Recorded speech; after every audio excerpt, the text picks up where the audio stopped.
ಆಗಿರ್ತಕ್ಕಂಥ ಲಿಂಗೇಗೌಡ್ರೆ ಮತ್ತು ಎಲ್ಲ ಪದಾಧಿಕಾರಿ ಮಿತ್ರರೇ, ಇವತ್ತು ನಾವು ಇಲ್ಲಿ ಸೇರಿರ್ತಕ್ಕಂಥ ಉದ್ದೇಶ ನಿಮಗೆಲ್ಲ ಗೊತ್ತಿದೆ. ಯಾವ ರೀತಿ ಕೇಂದ್ರ ಸರ್ಕಾರ ಮತ್ತು ರಾಜ್ಯ ಸರ್ಕಾರ ಡೀಸೆಲ್ ಪೆಟ್ರೋಲ್ ಬೆಲೆ ಇವತ್ತು ಮೂಲಭೂತವಾಗಿರ್ತಕ್ಕಂಥ ವಸ್ತು. ಈ ವಸ್ತು ದೇಶದ ಆರ್ಥಿಕ ವ್ಯವಸ್ಥೆಯ ಮೂಲ ವಸ್ತುವಾಗಿದೆ. ಇವತ್ತು ಯಾವುದೇ ಒಂದು ವಸ್ತು ಉತ್ಪಾದನೆ ಆಗ್ತಕ್ಕಂಥ ಒಂದು ವಸ್ತು ಒಂದು ಭಾಗದಿಂದ ಇನ್ನೊಂದು ಭಾಗಕ್ಕೆ ಅದು ಚಲಿಸಬೇಕಾದ್ರೆ ಬಹಳ ಮುಖ್ಯವಾಗಿ ಮತ್ತು ಆರ್ಥಿಕ ಚಲನೆ ತನ್ನ ಒಂದು ವೇಗವನ್ನ ಪಡ್ಕೊಬೇಕಾದ್ರೆ ಇವತ್ತು ಸಂಪರ್ಕ ಸಾರಿಗೆ ಬಹಳ ದೊಡ್ಡ ಕೆಲಸವನ್ನ ಮಾಡುತ್ತೆ. ಇದನ್ನ ನಿರ್ವಹಿಸತಕ್ಕಂಥದ್ದು ಡೀಸೆಲ್ ಪೆಟ್ರೋಲ್. ಅದರ ಬೆಲೆ ಏರಿಕೆ ಆದ್ರೆ ಸಂಪೂರ್ಣವಾಗಿ ಎಲ್ಲ ರೀತಿಯಾಗಿರ್ತಕ್ಕಂಥ ಅಗತ್ಯ ವಸ್ತುಗಳು ಕೂಡ ಬೆಲೆ ಏರಿಕೆ ಆಗ್ತಾ ಹೋಗುತ್ತೆ. ಇದೆಲ್ಲವೂ ಕೂಡ ನೀವು ಪ್ರತಿನಿತ್ಯ ನೋಡ್ತಾ ಇರ್ತಕ್ಕಂಥ ವಿಚಾರ. ಮೂಲಭೂತವಾಗಿ ವಿಚಾರಕ್ಕೆ ಬರೋಣ ಸ್ನೇಹಿತರೆ. ಇವತ್ತು 2014ರವರೆಗೂ ಅಂತಾರಾಷ್ಟ್ರೀಯ ಮಟ್ಟದಲ್ಲಿ ಒಂದಷ್ಟು ಪ್ರಬಲ ರಾಷ್ಟ್ರಗಳು, ಅಮೆರಿಕ ಅಂತ ರಾಷ್ಟ್ರಗಳು ಈ ಒಂದು ಕಚ್ಚಾ ತೈಲದ ಬೆಲೆಯನ್ನ ನಾವು ನಿಯಂತ್ರಿಸಬೇಕು ಅಂತ ಹೊರಟು ಹಲವಾರು ಯುದ್ಧಗಳನ್ನ ಮಾಡಿ ನಿಯಂತ್ರಣದಲ್ಲಿಟ್ಕೊಳ್ಳಲಿಕ್ಕೆ ಪ್ರಯತ್ನ ಪಡ್ತಾ ಇದ್ದು, ಆ ದೇಶಗಳು ಇವತ್ತು ಇಂತಹ ಯುದ್ಧಗಳನ್ನ ಮಾಡಿ ಸೋತು ಆ ದೇಶದ ಜನ, ಅಮೆರಿಕ ಅಂತದ ಜನ, ಯಾಕೆ ನೀವು ಅನಾವಶ್ಯಕವಾಗಿ ಈ ಯುದ್ಧಗಳನ್ನ ಮಾಡಿ ದೇಶದ ಆರ್ಥಿಕ ಸಂಕಷ್ಟಗಳನ್ನು ಸಿಕ್ಕಾಕೊಂಡು ನಮ್ಮ ದೇಶದ ಸೈನಿಕರು ಸಾಯಬೇಕಾಗಿದೆ, ದಯವಿಟ್ಟು ಇಂಥ ಕೆಲಸಕ್ಕೆ ಮಾಡಬೇಡಿ ಅಂತ ಅಮೆರಿಕ ಜನ ಕ್ಯಾಕಿಸಿ ಅಲ್ಲಿ ಸರ್ಕಾರದ ಮುಖಗಳಿಗೆ ಹೋಗಿದ್ರು. 2014ಕ್ಕೆ ಅಂತ ಕೆಲಸವನ್ನ ಮಾಡ್ತಕ್ಕಂಥ ಕೆಲಸ ಅಮೆರಿಕ ಬಿಟ್ಟು ಬಿಡ್ತು. ಆ ಸಂದರ್ಭದಿಂದ ಇವತ್ತು 2014 ನಂತರ ಈ ದೇಶದಲ್ಲಿ ಬಿಜೆಪಿ ಸರ್ಕಾರ ಏನ್ ನೇತೃತ್ವಕ್ಕೆ ಬಂತು, ಈ ಬಂದಂತ ಸರ್ಕಾರ ಕೇವಲ ಒಂದು 3-4 ತಿಂಗಳು ಮಾತ್ರ ಒಂದು ಕಚ್ಚಾ ತೈಲದ ಬೆಲೆಗೆ ನಿರಂತರವಾಗಿ ಏರ್ತಾ ಇತ್ತು. ತದನಂತರ ಸುಮಾರು 9.5 ವರ್ಷ 10 ವರ್ಷ ಇಂತಹ ಒಂದು ಒಳ್ಳೆಯ ಅವಕಾಶ ಡೀಸೆಲ್ ಪೆಟ್ರೋಲ್ ಬೆಲೆ ಏರಿಸದೇ ಇರ್ತಕ್ಕಂಥ ಅವಕಾಶ ಸಿಕ್ಕಿತ್ತು. ಆದರೆ ಇಂತಹ ಒಂದು ಅವಕಾಶವನ್ನ ಉಪಯೋಗಿಸಿಕೊಂಡು ಉದ್ದೇಶಪೂರ್ವಕವಾಗಿ ಜನಗಳನ್ನ ಸುಲಿಗೆ ಮಾಡ್ತಕ್ಕಂಥ ಕೆಲಸ ಇವತ್ತು ಕೇಂದ್ರ ಸರ್ಕಾರ ಮತ್ತು ರಾಜ್ಯ ಸರ್ಕಾರ ಮಾಡ್ತಾ ಇದೆ. ಇನ್ನು ಒಂದು ದೇಶ ಒಂದು ತೆರಿಗೆ ವ್ಯವಸ್ಥೆಯನ್ನು ನಾವು ತಗೊಂಡ್ಬರ್ತೀವಿ ಅಂತ ಹೇಳಿ GST ಅಂತಕ್ಕಂಥ ಗೂಡ್ಸ್ ಅಂಡ್ ಸರ್ವಿಸ್ ಟ್ಯಾಕ್ಸ್ ಅಂತ ಹೇಳಿ ಇವತ್ತೊಂದು ಏನು ಒಂದು ಒಳ್ಳೆಯ ಟ್ಯಾಕ್ಸ್ ವ್ಯವಸ್ಥೆಯನ್ನು ತೆಗೆದುಕೊಂಡಿದ್ದಾರೆ.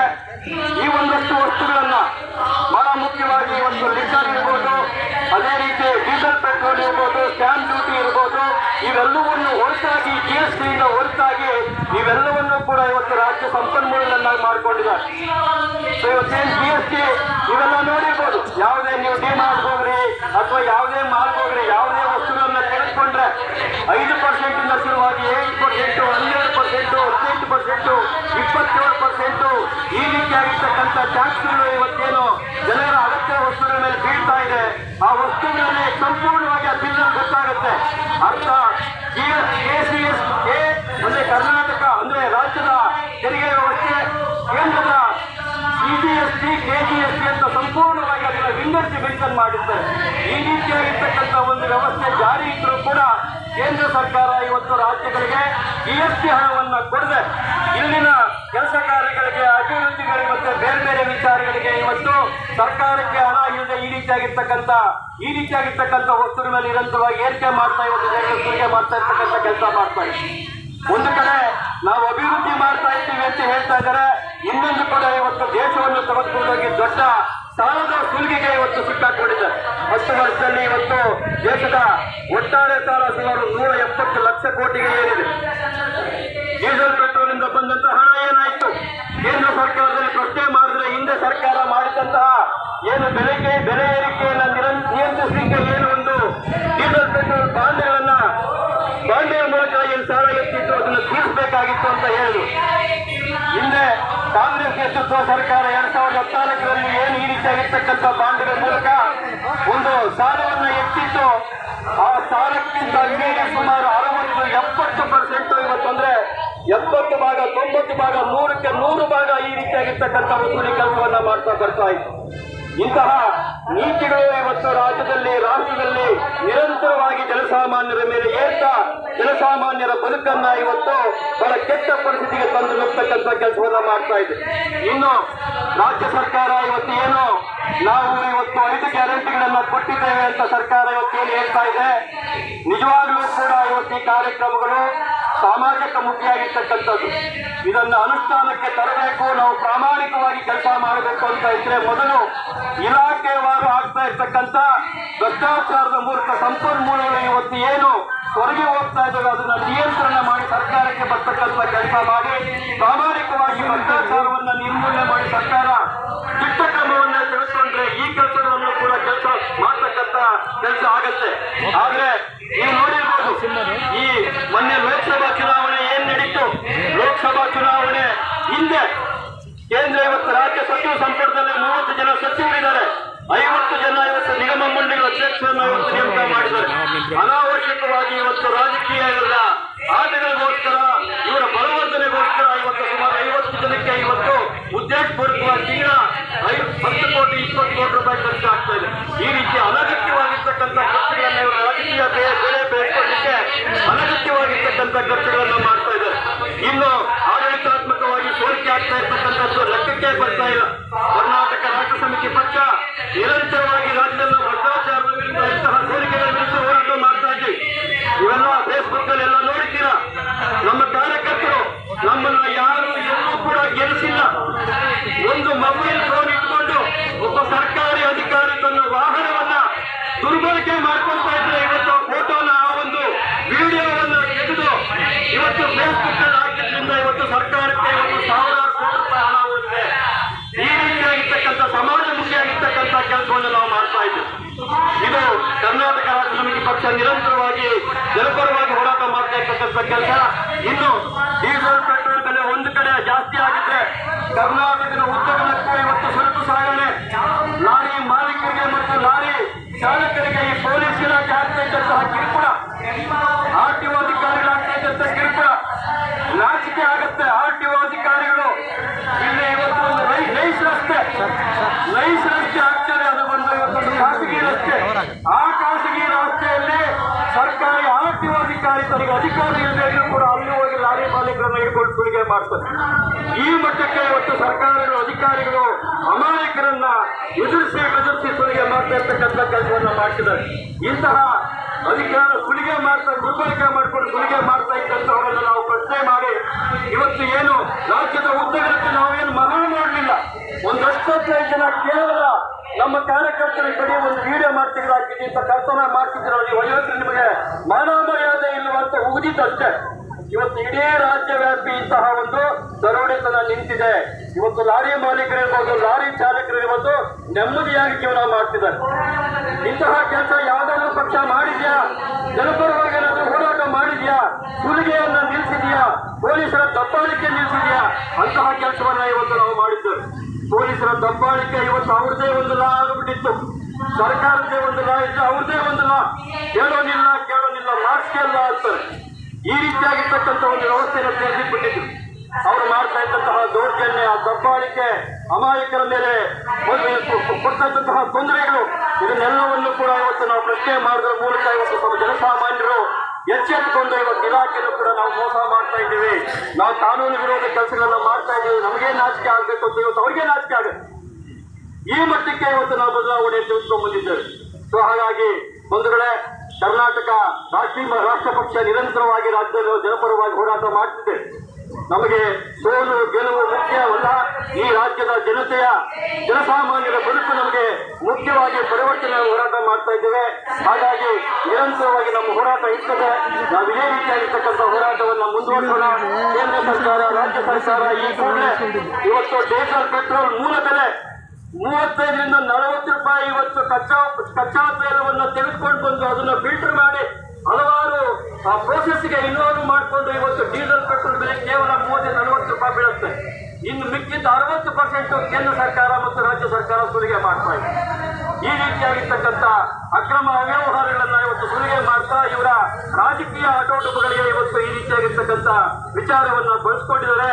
ನಾವು ಮಾತ್ರ ಧ್ವನಿ ಎತ್ತಿದ್ರೆ ಆಗೋದಿಲ್ಲ.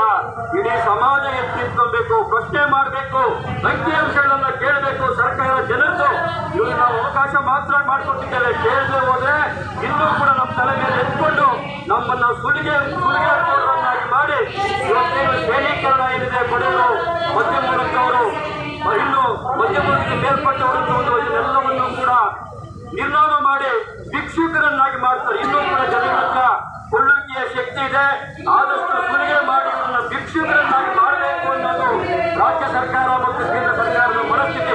ದಯವಿಟ್ಟು ನಾವು ಹೋರಾಟಗಳನ್ನ ಮಾಡಬೇಕು. ದಬ್ಬಾಳಿಕೆಯನ್ನ ಮುಂದುವರಿಸ್ತಾರೆ. ಇದನ್ನೇ ಮಾಡ್ತಾ ಹೋಗೋಣ. ಇನ್ನೂ ಕೂಡ ಹಲವಾರು ವಿಚಾರಗಳಿದೆ. ಕೇಂದ್ರ ಸರ್ಕಾರ ಮಾಡ್ತಾ ಇರ್ತಕ್ಕಂಥ ಇವತ್ತು ನೀಟ್ ಎಕ್ಸಾಮ್ ಅಲ್ಲಿ ಆಗಿರ್ತಕ್ಕಂಥ ಅನ್ಯಾಯ ನಿನ್ನೆ ಸುಪ್ರೀಂ ಕೋರ್ಟ್ ದೊಡ್ಡ ಚೀಮಾರಿ ಹಾಕಿದೆ. ನಿಮಗೆ ಇವತ್ತು ಯುವಜನರ ಬದುಕಿನಲ್ಲಿ ಆಟ ಆಡ್ತಾ ಇದ್ದೀರಾ. 0.001% ಕರಪ್ಷನ್ ಕೂಡ ಇಂತಹ ನೀಟ್ ಎಕ್ಸಾಮ್ ಅಲ್ಲಿ ನಾವು ಸಹಿಸೋದಿಲ್ಲ. ಇಂತಹ ದುಡ್ಡಿನ ಪ್ರಭಾವ ಇವತ್ತು ಶಿಕ್ಷಣ ವ್ಯವಸ್ಥೆಯಲ್ಲಿ ಬಂದ್ರೆ ಅವರು ಸಮಾಜವನ್ನ ಕಟ್ತಾರ, ಈ ಸಮಾಜವನ್ನ ಉಳಿಸ್ತಾರ ಅಂತಕ್ಕಂಥ ವಿಚಾರವನ್ನ ಇವತ್ತು ಕೇಂದ್ರ ಸರ್ಕಾರ ಹೇಳಿದೆ.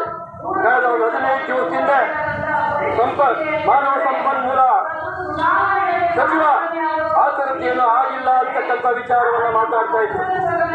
ಈಗಾಗಲೇ ಮಾತಾಡ್ತಿದ್ರೆ ಆಗಿರ್ತಕ್ಕಂಥ ಲೋಕಗಳೇನಾದ್ರೂ ನಾವು ಸರಿಪಡಿಸ್ತೇವೆ. ಲೆಕ್ಕಾಚಾರ ಅದು ಹೆಚ್ಚು ಇವತ್ತು ಅನಾಹುತ ಆಗಿರ್ತಕ್ಕಂಥದ್ದು, ಈ ರೀತಿಯಾಗಿರ್ತಕ್ಕಂಥ ಅಕ್ರಮಣ ಆಗಿರ್ತಕ್ಕಂಥದ್ದು ಗುಜರಾತ್ ಸ್ಟೇಟಲ್ಲಿ. ಗುಜರಾತ್ ಮಾಡಲು ಎಲ್ಲರೂ ಹೇಳ್ತು ನಾವು ಗುಜರಾತ್ ಮಾಡಲಿದ್ದೇವೆ. ಅತಿ ಹೆಚ್ಚು GST ವಂಚನೆ ಪ್ರಕರಣಗಳು ದಾಖಲಾಗಿರ್ತಕ್ಕಂಥದ್ದು ಇವತ್ತು ಗುಜರಾತ್ನಲ್ಲಿ. ಇಲ್ಲಿಂದ ಗುಜರಾತ್ ಮಾಡಲು ಭ್ರಷ್ಟಾಚಾರ ಇವತ್ತು ಗುಜರಾತ್ ಮಾಡಲು ಆಗ್ತಾ ಇದೆ.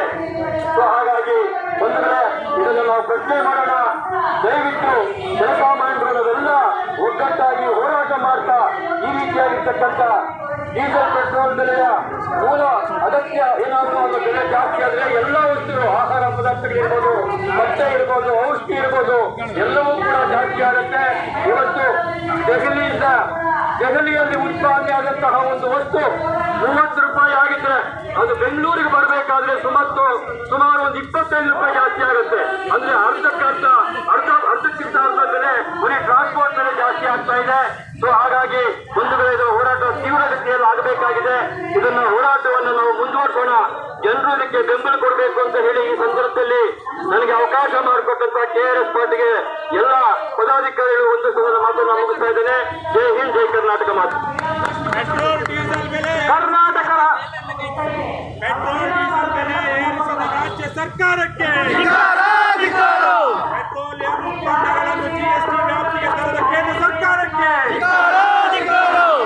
ಪೆಟ್ರೋಲ್ ಡೀಸೆಲ್ ಬೆಲೆ ಏರಿಸಿ ಜನರನ್ನು ಸುಲಿಗೆ ಮಾಡುತ್ತಿರುವ ಸಿದ್ದರಾಮಯ್ಯನವರ ನೇತೃತ್ವದ ರಾಜ್ಯ ಸರ್ಕಾರಕ್ಕೆ, ರಾಜ್ಯದ ಜನರ ಸಾರ್ವಜನಿಕ ಸಂಪತ್ತನ್ನು ಮಾರಿ ಭ್ರಷ್ಟಾಚಾರ ಮಾಡಿ ಲೂಟಿ ಹೊಡೆಯುತ್ತಿರುವ ಸಿದ್ದರಾಮಯ್ಯ DKC ಸರ್ಕಾರಕ್ಕೆ, ಪೆಟ್ರೋಲಿಯಂ ಉತ್ಪನ್ನಗಳನ್ನು GST ವ್ಯಾಪ್ತಿಗೆ ತರದೆ ಸುಲಿಗೆ ಮಾಡುತ್ತಿರುವ ಮೋದಿ ಸರ್ಕಾರಕ್ಕೆ, ಭ್ರಷ್ಟ ಮೋದಿ ಮತ್ತು ಸಿದ್ದರಾಮಯ್ಯ ಡಬಲ್ ಎಂಜಿನ್ ಸರ್ಕಾರಕ್ಕೆ, ಪೆಟ್ರೋಲ್ ಡೀಸೆಲ್ ಜನೋಪಯೋಗಿ ವಸ್ತುಗಳನ್ನು ಏರಿಕೆ ಮಾಡುತ್ತಿರುವ ಕಾಂಗ್ರೆಸ್ ಮತ್ತು ಬಿಜೆಪಿ ಪಕ್ಷಗಳ ದುರಾಡಳಿತಕ್ಕೆ, ಭ್ರಷ್ಟ JCB ಪಕ್ಷಗಳಿಗೆ, ಸಾರ್ವಜನಿಕ ಉದ್ದಿಮೆಗಳನ್ನು, ಸಮಾಜದ ಜಮೀನುಗಳನ್ನು, ಅರಣ್ಯವನ್ನು ಮಾರಾಟ ಮಾಡುತ್ತಾ ವ್ಯಾಪಾರಕ್ಕೆ ಕುಳಿತಿರುವ ಭ್ರಷ್ಟ ಸಿದ್ದರಾಮಯ್ಯ ಮತ್ತು DKC ಸರ್ಕಾರಕ್ಕೆ,